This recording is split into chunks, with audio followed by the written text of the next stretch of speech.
नमस्कार, मी आदिवासी पूजा बले. तुमचं मिनी ब्लॉगमध्ये स्वागत आहे. तर पहिल्यांदाच मिनी ब्लॉग बनवते, तर कसं वाटेल ते कमेंट बॉक्समध्ये नक्की सांगा. आवडला तर याची पुढं मग बनवत जाईल.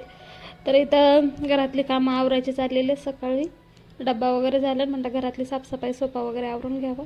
म्हटलं की सोफा वगैरे आवरून घेतला, कारण का बाहेर जायचं होतं, त्यामुळे पहिले घरातली कामं आवरून घेतली आणि मग व्यवस्थित सोफा वगैरे करून आणि मग हे केलं. नंतर मग कपडे वगैरे पडलेले होते सोफ्यावरती, त्याच्या घड्या वगैरे घालून घेतल्या आणि असं झाला आवरून सोफा. आणि नंतर आहे ना मग नाश्ता बनवायचा होता, पोहे. तर म्हणजे स्वयंपाक झालेला, पण आम्ही नंतर जेवण करणार होतो. पहिले मग पोहे बनवून नाश्ता करणार होतो. बाहेर जायचं होतं ना, म्हटलं बाहेर जायच्या अगोदर नाश्ता करावं, नंतर आल्यावर जेवण करता येईल. त्याच्यामुळे पोहे बनवून घेतले आणि घराला झाडू वगैरे मारून घेतला. म्हणजे कारण का बाहेरून आलं का खूप थकल्या जातात, त्याच्यामुळं मग अगोदरच कामं आवरून घेतले.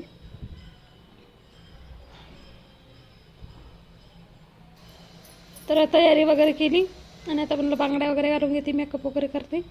मग इथं आवरून बॉडी लोशन वगैरे लावून घेतलं आणि मग आवरून घेतलं. ते पण तयारी करत होते साईडला आणि मी पण. आणि खूप दिवसातून आज साडी नेसलेली. सहज तरी साडी नेसणं होत नाही, पण कधीतरी जर मूड झाला तर मग नेसते, नाही तर मग ड्रेसच असतं आपलं.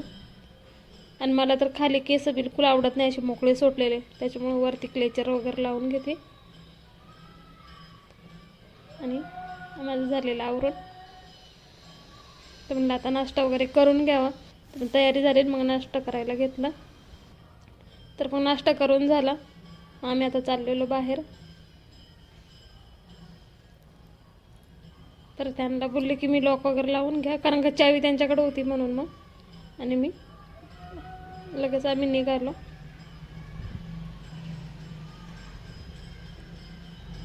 तर इथं आलेलो आम्ही हॉस्पिटलमध्ये. तर मध्ये काही अलाउड